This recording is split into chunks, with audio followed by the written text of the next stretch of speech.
In this video, I'm going to take you through how to use hidden fields, UTM parameters, and pre-filled input fields in Framer forms. I'm Monique from Inside Frame. Let's go.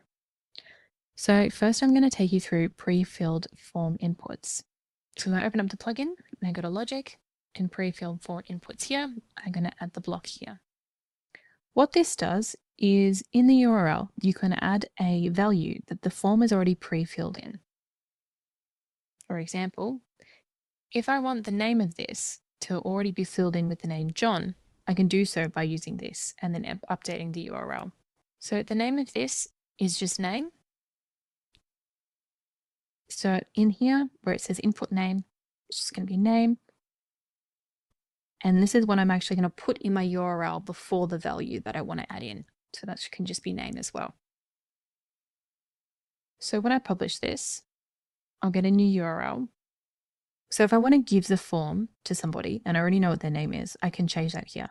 All I need to do is add a question mark and in the URL parameter equals, and whatever this value is here is what's going to be added in here. Let's have a look at this in action.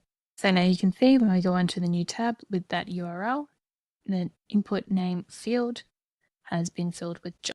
So the next thing we're going to look at is the UTM parameters and the hidden fields.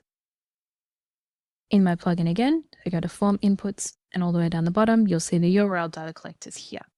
So there are 4 different types, and these are really helpful if you've got forms in different places, or you're running ad campaigns, or you've got different URLs for different forms, or you're just wanting to track where people are coming from.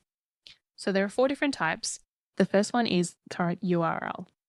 If you use this in your form, set it to current URL here, it'll send with the form submission what URL they've actually done the form on. This is helpful if you have the same form on different pages of your website. The next one is UTM tags. This is especially helpful if you're running ad campaigns and it'll tell you exactly where it's coming from. So to do that, you just set it to UTM tags on this side as well. So the refer URL is when a link was clicked to get to this page where the form is. So to do that as well, you just set it to that on the side here. A URL parameter is when you want to have a value in the URL, so you know exactly who and where it's coming from.